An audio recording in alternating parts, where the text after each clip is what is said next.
Bienvenidos a otro video.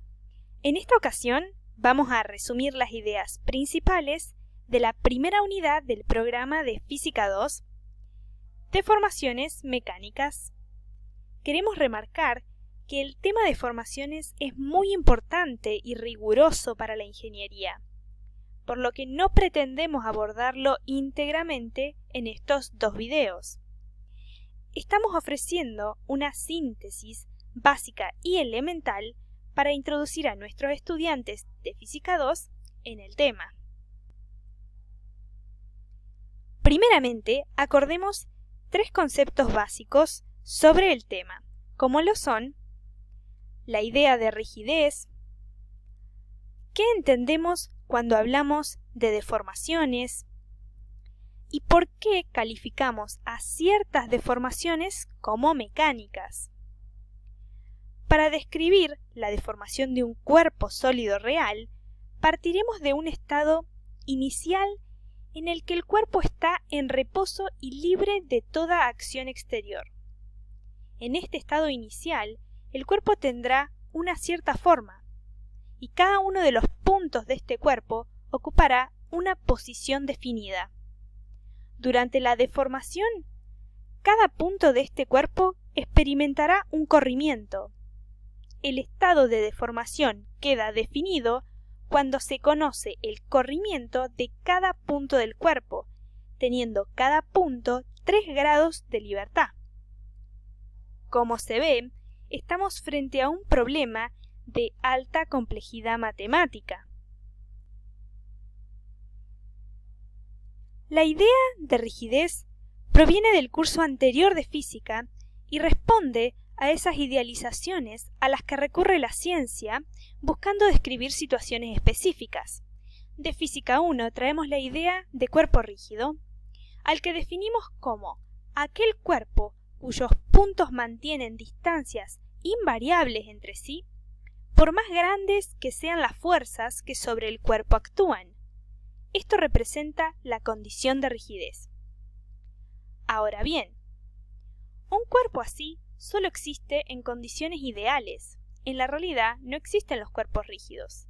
Por el contrario, todos los cuerpos, en mayor o en menor medida, sufren deformación cuando se los somete a acciones externas. Igualmente, podemos redefinir este concepto llamando cuerpo rígido a aquel que experimenta deformaciones por debajo de la precisión del instrumental utilizado. Esto depende del contexto de estudio y es de utilidad en el diseño. El instrumental con que se trabaja en cualquier campo de la ingeniería tiene asociada una precisión dada por la menor magnitud que éste es capaz de detectar. Podemos mejorar la precisión de nuestro instrumental, pero nunca conoceremos todas las cifras de los valores de las magnitudes. Es decir, que dado un instrumental, su precisión nos está marcando, definiendo el cero. Esto, aplicado a deformaciones y a esta idea de rigidez, implica que no todas las deformaciones que experimenta un sistema pueden ser detectadas. Es ahí donde es de utilidad la palabra rigidez. Finalmente, tenemos que decir que esto es muy dependiente del contexto, del sistema material y del objetivo del trabajo. Deformaciones. Esta palabra cubre dos situaciones: un cambio de volumen del cuerpo o sistema material y un cambio de forma. Por ejemplo, al inflar un globo, este cambia de volumen, pero su forma sigue siendo esférica. Puede haber cambios de volumen y simultáneamente cambios en la forma. Como ya se advirtió, estamos frente a un problema de alta complejidad matemática, por lo que aquí también podemos recurrir a una modelización, como por ejemplo, un cable sometido a una tracción pura. Si bien sabemos que estrictamente variará el volumen del cable, la variación principal ocurre en el largo, deformación longitudinal, comparado con la variación que puede haber en su sección transversal.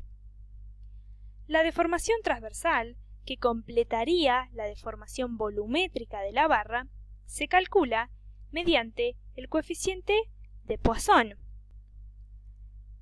Este valor experimental menor a 0,5 vincula linealmente deformaciones unitarias transversales con las longitudinales. Esto nos permite, en ciertos problemas, tratar en forma separada las deformaciones de acuerdo a la geometría y su solicitación. Concluyendo, para cuantificar el cambio de tamaño de un cuerpo, podemos, modelizando, hablar de deformaciones lineales, superficiales o volumétricas, sabiendo que estrictamente hablando en todos los casos las deformaciones serán volumétricas. Deformaciones mecánicas.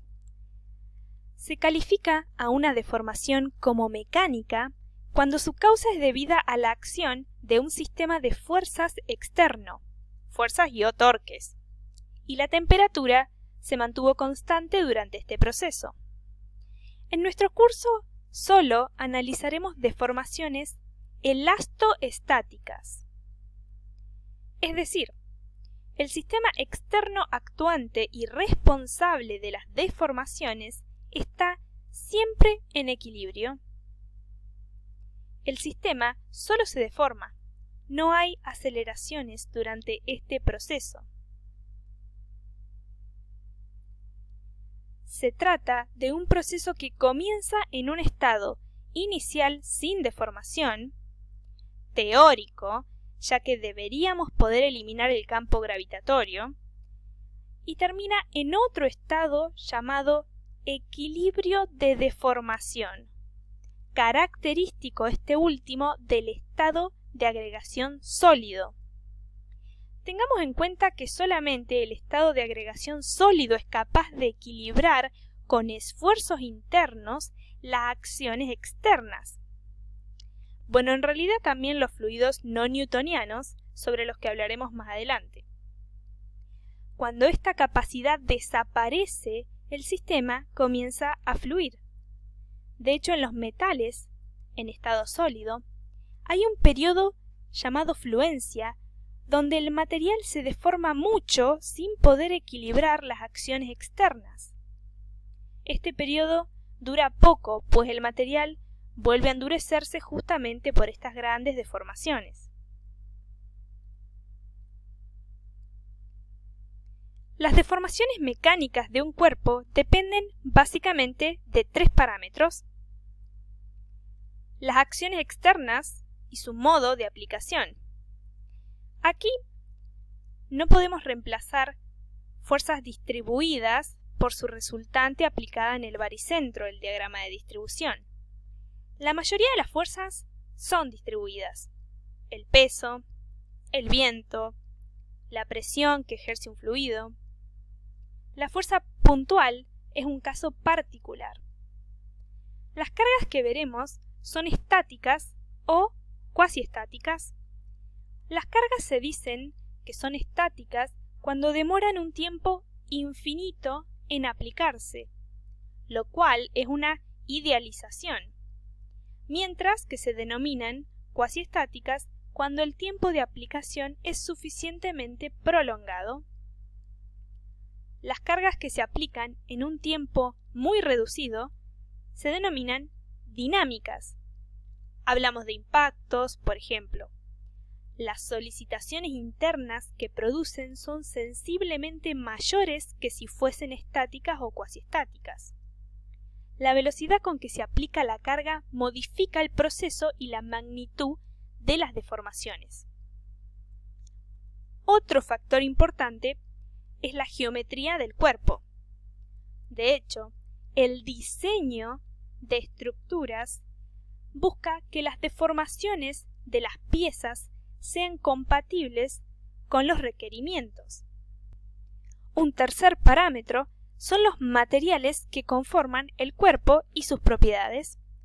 Consideraremos cuerpos uniformes, es decir, el material se considera macizo, continuo. Materiales homogéneos, es decir, que sus propiedades son idénticas en todos los puntos. E isotrópicos, pues el material mantiene idénticas propiedades en todas las direcciones. Es importante tener presente que el fenómeno de deformación es un proceso localizado, es decir, que ocurre y está definido en el entorno de cada uno de los puntos interiores de un cuerpo. La visión macroscópica de la deformación es la sumatoria de todos los efectos a nivel microscópico, es decir, molecular, que se producen en el agregado.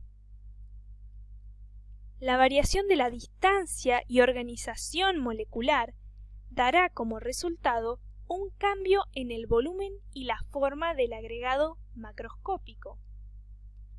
Por ejemplo, una barra sometida al esfuerzo de tracción pura sufre un alargamiento delta L, que es la sumatoria de todos los alargamientos de los elementos diferenciales en los que se pueda dividir a la barra. Pensemos, por ejemplo, que la barra podría estar compuesta de distintos tipos de materiales. La respuesta mecánica de los materiales bajo carga se puede explicar desde una escala atómica. Un material descargado tiene sus átomos en equilibrio por acción de las fuerzas electromagnéticas, también llamadas enlaces. Al cargar el material, los átomos se juntan o se separan, aumentando las fuerzas interatómicas de repulsión o atracción y produciendo tensiones. A esta escala, todos los materiales muestran una tensión proporcional a la deformación, es decir, módulo de elasticidad teórico constante. Veamos la línea de razonamiento. El proceso de deformación mecánica lo pensamos con un origen en las acciones externas actuantes sobre el cuerpo. Estas acciones externas determinan en el interior del cuerpo esfuerzos internos que aparecen para verificar el equilibrio de deformación.